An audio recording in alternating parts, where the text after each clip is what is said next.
অপু বিশ্বাসের দুই নায়ক কেমন হতে চলেছে?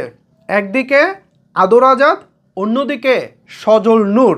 দুই নায়কের বিপরীতে দুই সিনেমা দিয়ে দীর্ঘদিন পর আবারও ঢাকায়া সিনেমায় কামব্যাক করতে চলেছেন ঢালিউড কুইন খ্যাত অপু বিশ্বাস।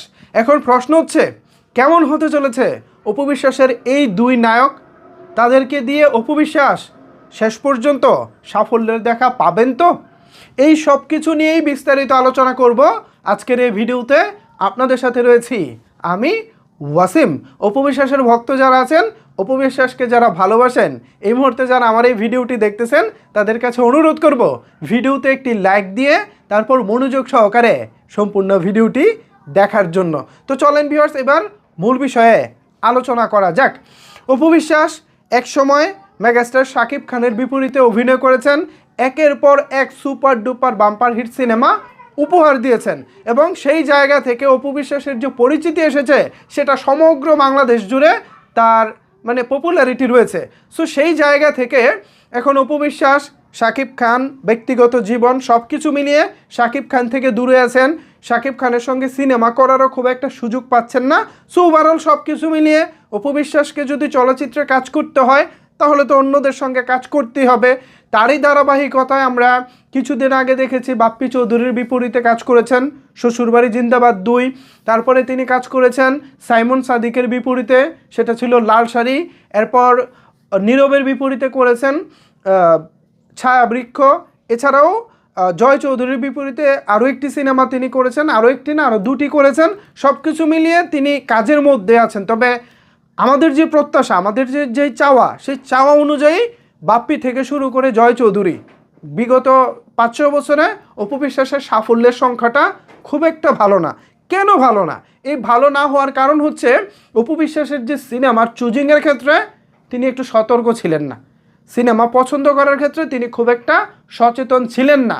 প্রত্যেকটি সিনেমা ছিল মানহীন, লো বাজেটের, লো গল্পের, বাজি নির্মাণের।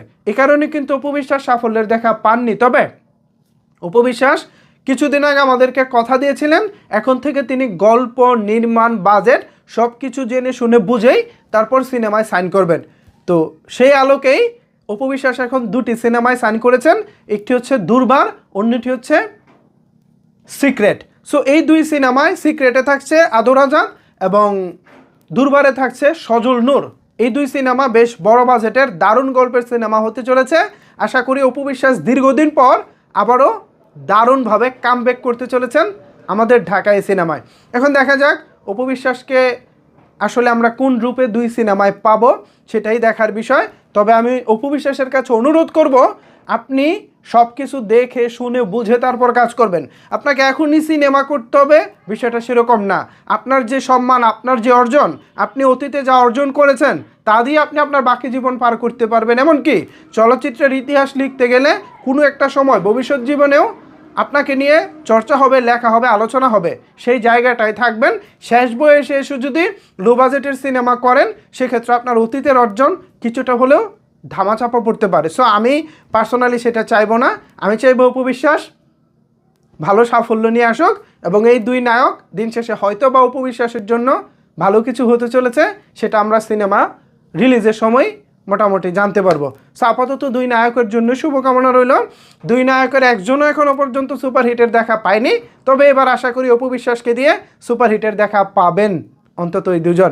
সো ভিউয়ার্স, কী মনে হচ্ছে আপনাদের এই দুই নায়ক আসলে কেমন হতে পারেন? এ বিষয়ে আপনাদের মতামত জানাতে পারেন নিচের কমেন্টস বক্সে। ধন্যবাদ সবাইকে এতক্ষণ আমার সাথে থাকার জন্য।